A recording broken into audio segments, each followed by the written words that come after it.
whatever you're doing, just go for it, and don't overthink so much and don't second guess yourself. Don't overanalyze the situation. Like, just go for it and don't put so much pressure on yourself, because that's how you're going to learn. You're going to make mistakes. And when you make mistakes, own up to them. And then you move on and you get better and you grow. And that's such an important thing. And so if you always put so much pressure on yourself, then you're not going to grow and you're not going to get any better, because you're so busy stuck in that space of just overthinking and overanalyzing and trying to get everything perfect. And if you always try to get everything perfect, you're never going to get to experience everything that's good enough, and good enough can be good enough. Mm-hmm. I like that. Good enough can be good enough.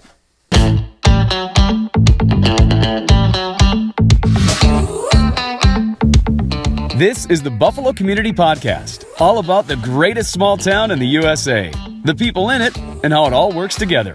Here are your hosts, Tyler Reiss and Mark Benzer.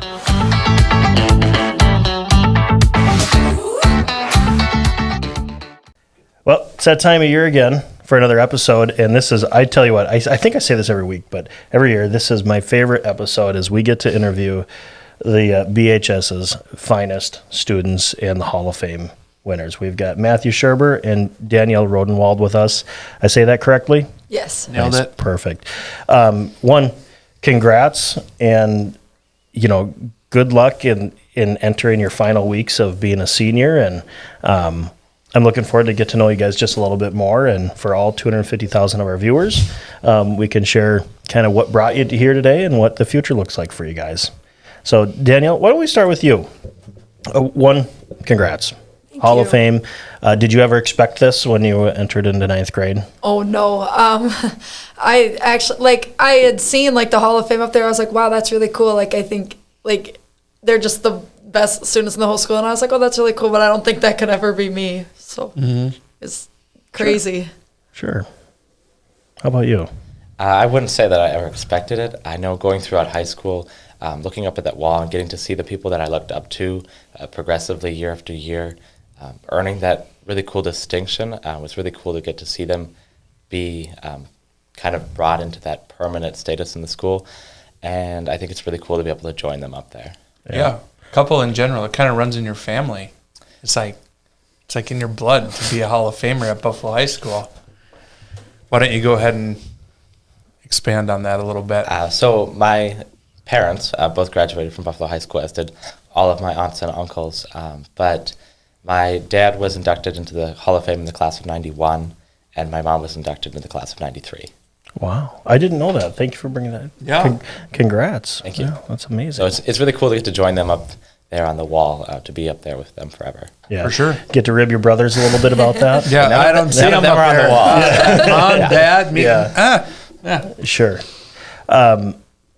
Let's jump to, what are your plans after school? And then we're going to kind of talk about your high school career after that. Okay, so after high school, I'm going to be kind of going far away. I'm going to Liberty University in the fall, which is in Virginia. So a little bit far away, but I'm excited to see what that has to offer. I'm going to study biomedical sciences at this point on the pre-med track.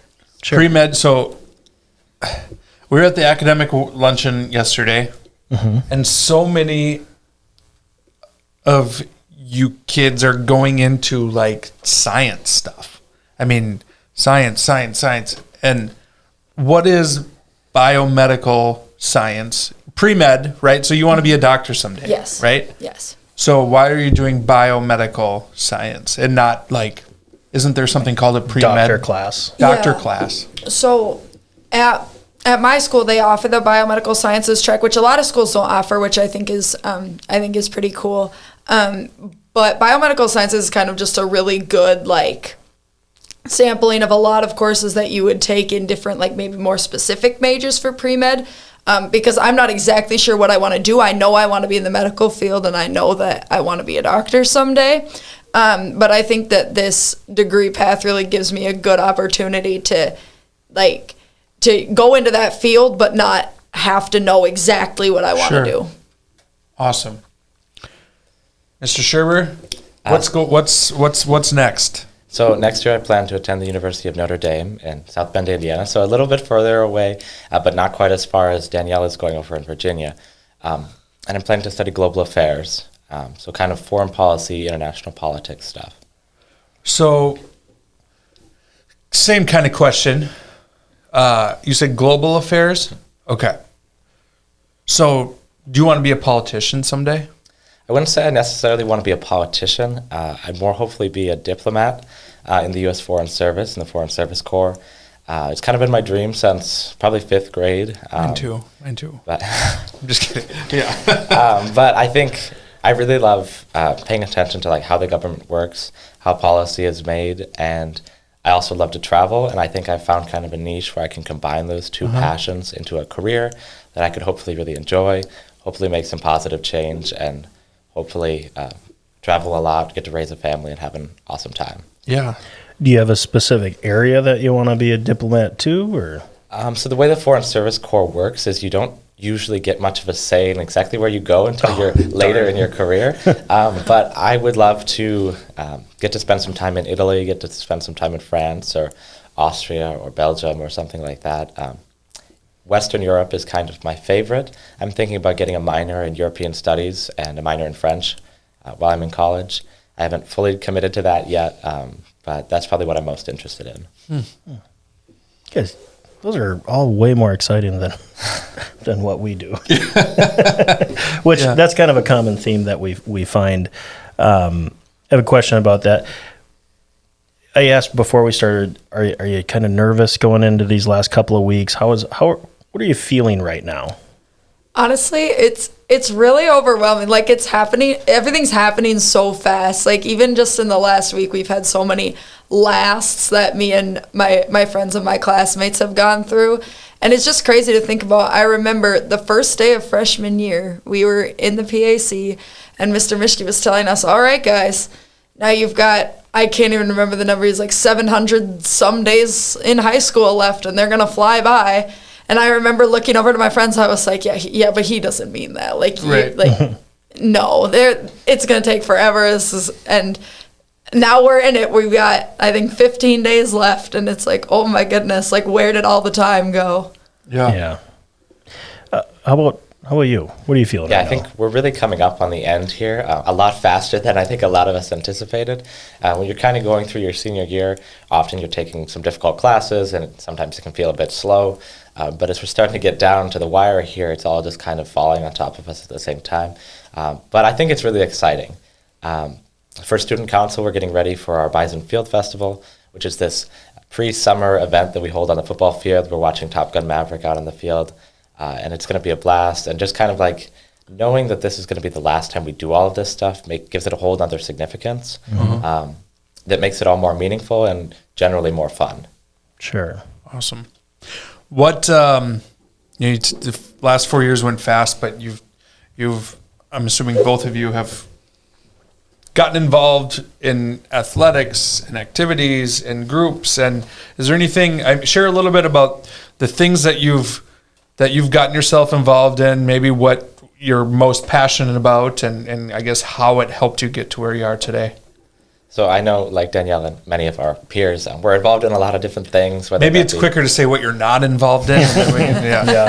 But like I do wrestling, and I'm a track and field captain, NHS executive, student council vice president, a few other things. But what I'm most passionate about is probably Knowledge Bowl. That's a program that we've really... State champ. But yeah, and runner-up this year. And runner-up this year. And we got third at Nationals this year, which I think is the highest place for any Buffalo high school team at a national competition. Sweet. So really bringing that program back, we had COVID, and the numbers were really down. And then last year we were able to get up to... We got, I think, like 33 kids and like 37 kids this year, which is enough for 7 knowledgeable teams. So we show up at these meets, and we just like have 5 knowledgeable teams more than most of these schools. So people see Buffalo, and they know that's where it's at for knowledgeable. Yeah. And then to be able to take home those titles, we won all but like 1 or 2 of our meets this year during the regular season. So it's really cool to just have something that we made our own, and then we have a ton of fun while we're doing it. So even while we're winning, we're laughing and making jokes, and it's a ton of fun. How do you practice? What's a knowledgeable practice look like? So for those who don't know, Knowledgeable is a interdisciplinary trivia competition that starts with a written test of 60 questions, multiple choice with 5 answers on each, and you take that with your team. So you can have a team of up to 5 members. And you rip the pages apart, and you all start circling things, and you fill out the Scantron. And then after the test, you're ranked in the order of your scores, and then you go off to rooms with the 2 teams that are closest to you in rankings. So the top 3, the next 3, all the way down through all the teams. And then you sit down, and kind of like Jeopardy, but on a team, you all have a buzzer in the middle of you, and they start to read a question, and as soon as you think you know the answer, even if they're still reading, you buzz in, and then they stop reading, and you have to give an answer. So there's a lot of reaction time that's involved, a lot of quick recall, but essentially practice is much like the competition. So we take a written test at practice to help get us ready for the written portion, and then we sit down with our teams and compete against the other Buffalo teams at practice with our coaches reading the questions. Wow. Do you have spectators for that? We do have spectators, but they're generally our parents and grandparents. Okay. Not too No many other student people section? come, but no student section. We've had a couple kids come. Yeah. That'd be kind of cool. The student section would have to be silent, which is a little less exciting. I was silent. Yes. My microphone still works. Yeah. But I think it'd be fantastic. But how about you? Activities? Yeah, so like Matthew alluded to, I'm in quite a few things as well. I was a 3-sport athlete up through my junior year, and this year I took on management for basketball as opposed to playing. And like Matthew, I'm an NHS executive. I'm in class cabinet, and I'm involved in a couple other things. But I think that my kind of main thing in high school that I didn't really realize was my thing until this year has been band. So entering into high school, I was definitely the athlete. Like, that was kind of what I identified. Like, I just kind of identified with that, and that was where, most of my friends were from and all these kinds of things. And I kind of just did band on the side. Like, it was more of a resume builder, and I enjoyed it, but I didn't really think it was, my thing. But this year I really started to realize how much I enjoy being a part of the music program, specifically the band program, and just being able to be in a room with these people, like, during the day when, and we have it as a class. Not every school necessarily does that. But just being able to, like, be with these people who I know super well, and we get to create this art, and we get to, make music together. And music is such a powerful thing. And I learn that more and more every day as we're in the band room and just getting to make music. And we talk about what we do, and we keep trying to perfect what it is we are doing. Mm-hmm. And it's just such an amazing experience to be a part of.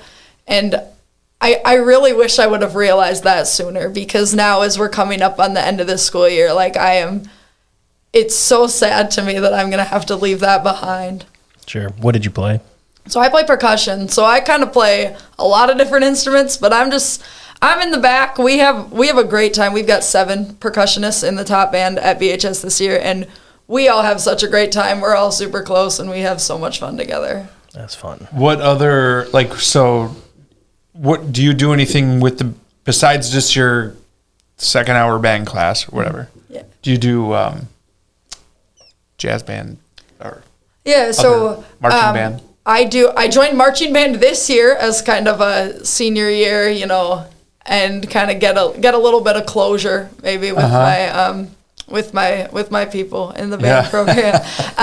But we also, through just being in band during the school day, we get to participate in pep bands. So we go play at basketball games, at hockey games, volleyball games, football games, that sort of thing. And that's been a lot of fun to do. I never got involved with jazz band, mostly because of sports. All the practices and rehearsals would conflict, so I never got to be a part of that. But I know that the jazz program is alive and well at BHS, and they do a really good job. As you said at the luncheon yesterday, they performed, and they did a fantastic job. I love listening to them. Yeah, awesome. You guys had a very unique high school experience, little world pandemic called COVID. Tell us a little bit about that. I think that's most of your high school career is kind of affected. The beginning parts for sure. The first part, we had the first 3 quarters of 9th grade, and it was what you expect. Like it's high school, you're just getting started, and as soon as we finally got started to settle into what it's supposed to be like, it's like go home, don't come to school, learn your classes online. And initially, it was really hard for me because where I live, kind of out in the boondocks, we didn't have internet really that worked. So me and my brothers would drive to the high school and sit in the parking lot and do our homework in the high school parking lot during the day. And it was weird because some of the teachers were inside because they could come to their classrooms. We couldn't come to school. So they'd like come out to their cars and they'd be like, "Why are you here?" I just love school. I was just sitting there mooching off the internet. But COVID was very formative, I think, for pretty much everybody in our class and the classes below us. It really left an impact on people, showed them either how to be independent or what it means to have self-drive. Some people, it showed them where they could get away with things that they maybe shouldn't have. But I think it really forced kids to be more reflective. When you can't be with your friends all the time, you have to spend a little bit more time by yourself, which kind of forces you to think about what are you really doing, what does it mean to you, and why does it matter? Yeah. Yeah, I mean, to echo what Matthew said, like I think it was very shocking to a lot of the people in our class, especially because, like he said, we were just kind of getting settled, like getting to know what high school is all about, and then it's like, oh, actually, nope, we're gonna change everything, and then just for the next about 2 years, everything was changing. We went through a bunch of different learning models, and everyone was like, no one really knew what was going on, and it was nice that we were all in the same boat, but it also kind of sucked that we were all in the same boat because we all had no idea what was going on and what to do, and I feel like everyone handled that very differently. Sometimes for the better, and sometimes maybe for not so great. But like Matthew said, I really think that everyone took something away from that. Like we all grew during that time. And even though like it was, obviously I'm not going to take away from the fact that it was really hard and we've all faced a lot of adversity during that time, no matter what that looked like for all of us. But I really think that when we came out of that, we were so much stronger and we were so much more connected to each other, even though COVID forced us to be apart. Just because we all had that shared experience and we all knew, like, okay, we came out of that, we got over this, and we're going to be stronger than we were when we went into it. One thing I've noticed, just kind of, I've known you for a few years, is kids, they have such resiliency to bounce back and just kind of pivot way more than adults, because we were adults. We're still adults.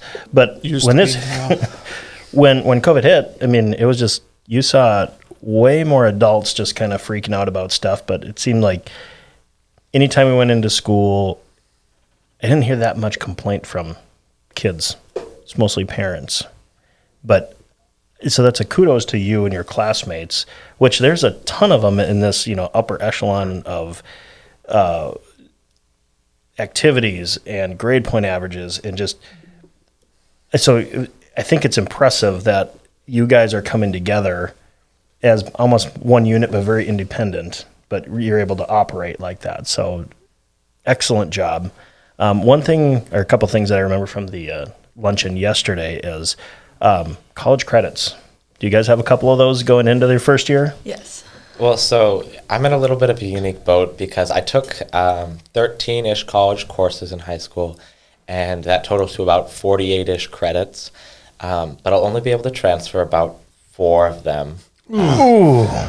Ouch. Yeah, Ouchie. so that's a little bit of a drawback of where I'm choosing to go to college. Yeah. But I know I never would have gotten into Notre Dame had I not taken those college courses, and I don't regret it one bit because I'm going to love my time there.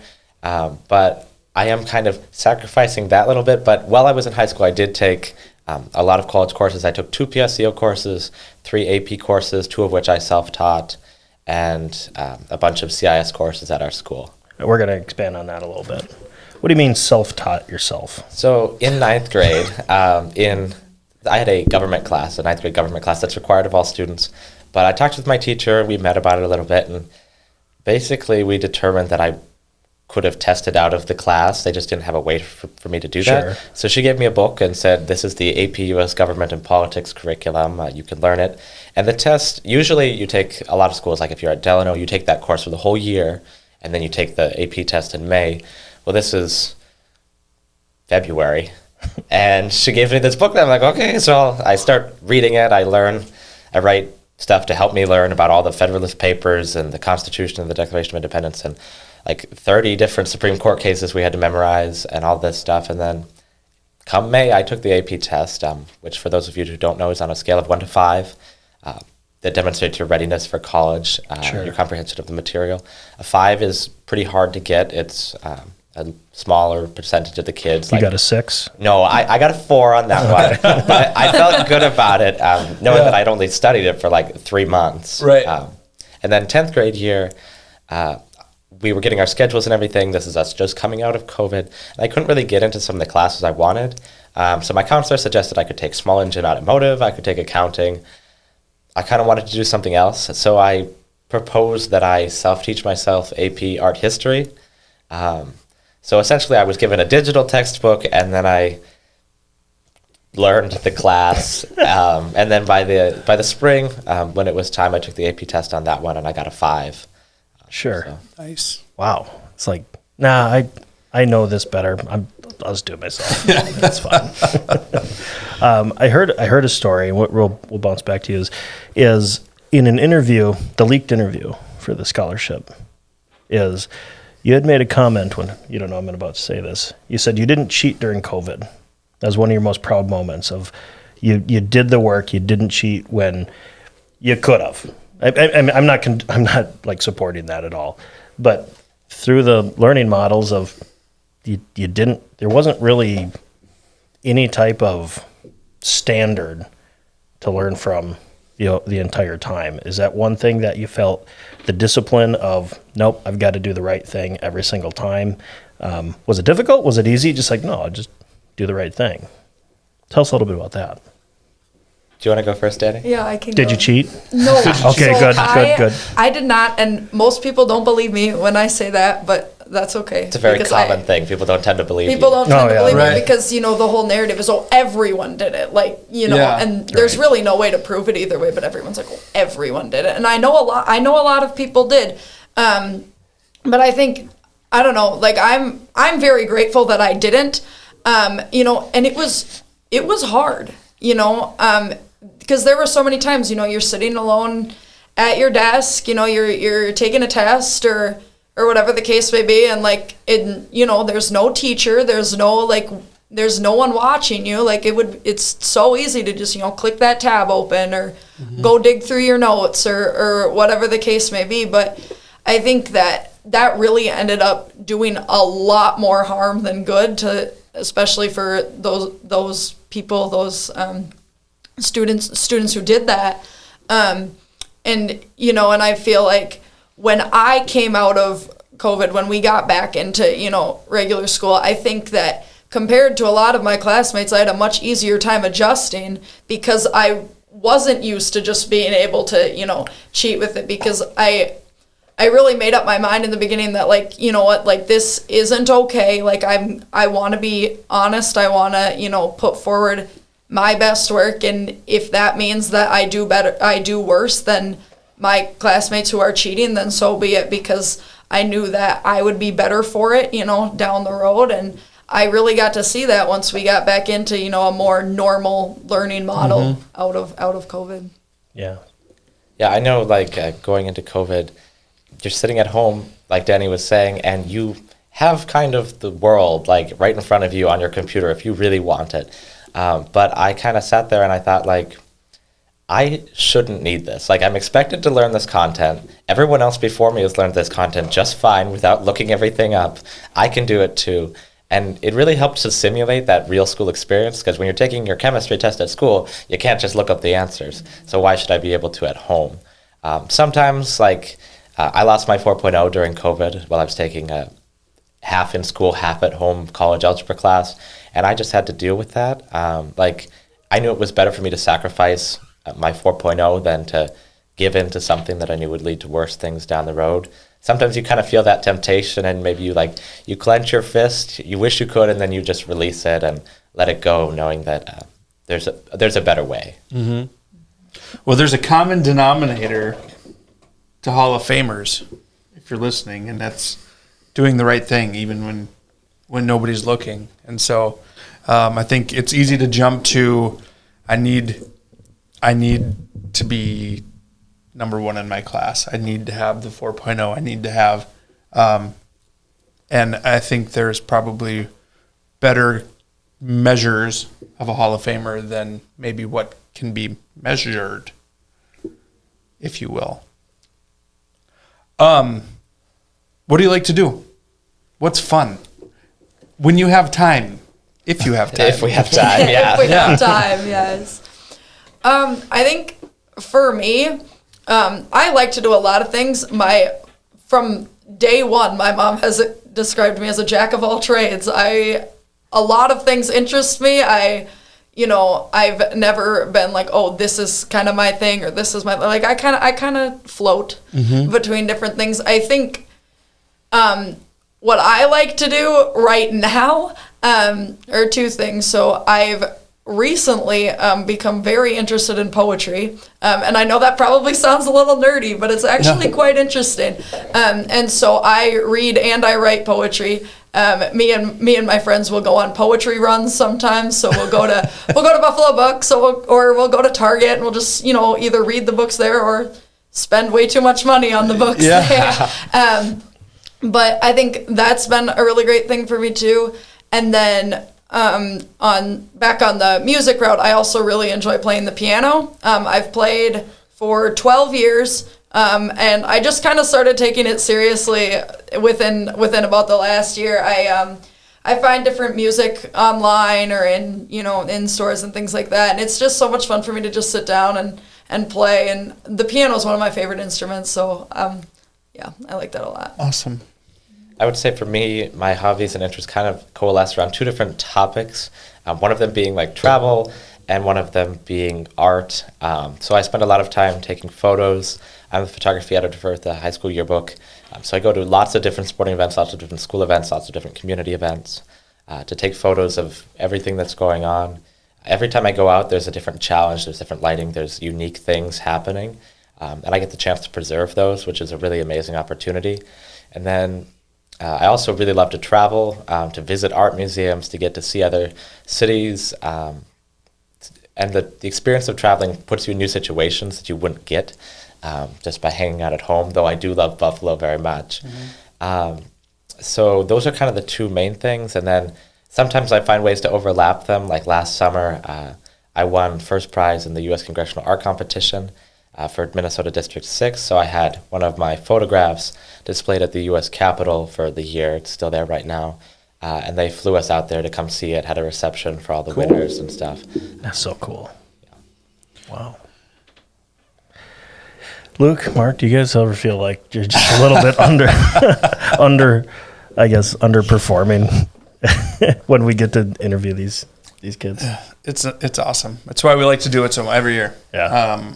I don't know why. I suppose COVID got in the way of this, maybe in years past, but the episodes perform really well. We have fun doing it. I'm quite certain that unless you guys change your mind on what you want to do, you're going to do exactly what you plan on doing. You're going to be a doctor, and you're going to be a foreign affairs guy.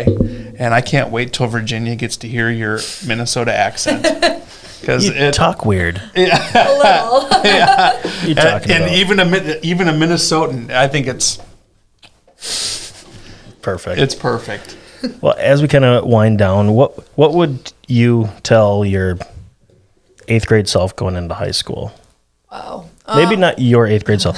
Any 8th grader Any coming 8th in grader. that's just stepping into that. Honestly, I think it'd be the same advice. I think this is something that I'm still learning, and I wish I would have, started to learn it sooner. But honestly, just like you can't put so much pressure on yourself, and I think that can mean a lot of different things. But I think in just, if you're, how do I want to say this? Like if you're whatever you're doing, just go for it, and don't overthink so much and don't second guess yourself. Don't overanalyze the situation. Just go for it and don't put so much pressure on yourself, because that's how you're going to learn. You're going to make mistakes. And when you make mistakes, own up to them. And then you move on and you get better and you grow. And that's such an important thing. And so if you always put so much pressure on yourself, then you're not going to grow and you're not going to get any better, because you're so busy stuck in that space of just overthinking and overanalyzing and trying to get everything perfect. And if you always try to get everything perfect, you're never going to get to experience everything that's good enough, and good enough can be good enough. Mm-hmm. I like that. Good enough can be good enough. I'll probably just echo some of Danielle's sentiments and just you guys are just copycats. Gosh, come on, guys. Yeah. That's what I'm going to remember, you guys. Yeah. Just kidding. Life is better when you're having fun. Life is better when you're smiling. Life is better when you're laughing. So sometimes you just have to let go of things. Let something that happened to you, instead of bother you, let it be funny. Mm-hmm. Look for opportunities to make the best in everything. Even if it's not going so well, you're still going to learn something from everything you do. There's really not a whole lot of reasons to take everything so seriously. We're all just here. We're all doing our best, hopefully. And if you do your best, what more can you do? So we're all doing our best, and it doesn't help to stress out about stuff, really. There's a healthy level of stress, I want to get this done. But stress, the obsession, the hyper-focus, isn't really usually constructive. So letting go of that, and then just knowing God loves us all, so what have we got to worry about? Yeah. Love it. Yeah. That's fantastic. Can I just ask, I know we're trying to wrap up. I just have one quick question. Does this every One single quick week. question. Okay. Just long answer, short answer. Do you give that advice because you feel like it's something you didn't do very well? Or do you think you're sitting here because that's what you did and it helped you be successful? Oh, that's a good question. I think I give that advice because it's something I wish I did better. I can't say I always lived up to that. I don't think any of us always live up to what we want to. But it's something I wish I did better, something I hope to do better in the rest of my life. I know there were lots of times when I did have a ton of fun in high school, but I think there was lots of times when I could have had more. So hopefully encouraging other kids to, just take the opportunities that we have and make the most of them. Yeah, for me, it's definitely something I did not do. My track coach, he explains it as paralysis by analysis. And so what you end up doing is when you're overanalyzing a situation, as I touched on before, you just end up paralyzing yourself and you're just kind of stuck where you are. And I think I've always been a perfectionist. I've always wanted everything to be perfect. And that's where I think the good enough can be good enough comes in, because you can't strive for perfection. You just have to strive for improvement, and the only person you need to be better than is who you were yesterday. Don't compare yourself to other people, and don't get so stuck in the analyzing that you miss what's happening right in front of you. And that's something that has happened to me a lot. And so that's the advice I give, because I want people to learn from me. And honestly, sometimes when you give advice, it's what you need to hear too. Mm-hmm. And I think that's where I'm coming from. I think building off of Danny, comparison is the thief of joy. So instead of comparing ourselves to other people, wanting the best for ourselves, but also wanting the best for other people, being happy when other people achieve their dreams, being happy when other people go the extra mile. It makes you feel good about yourself. It makes you feel good about them, and it just makes the world a better place. You guys are awesome. Yeah. You guys are awesome. If you were my kids, I'd be crying, but but you're not. But you're not. So, yeah. No, thank you for coming in and making time for this. I know you guys have really busy schedules, and enjoy these last couple of weeks at the high school, and we look forward to great things for you. Thank you. Awesome. Thank you so much. For the Buffalo Community Podcast, I'm Tyler Reiss. I'm Mark Benzer. He's Matthew Scherber. I'm Matthew Scherber. Yeah. And I'm Danielle Rodenwald. Yeah. Sorry to make that awkward. That's okay. Hall of Fame. Come on. Yeah.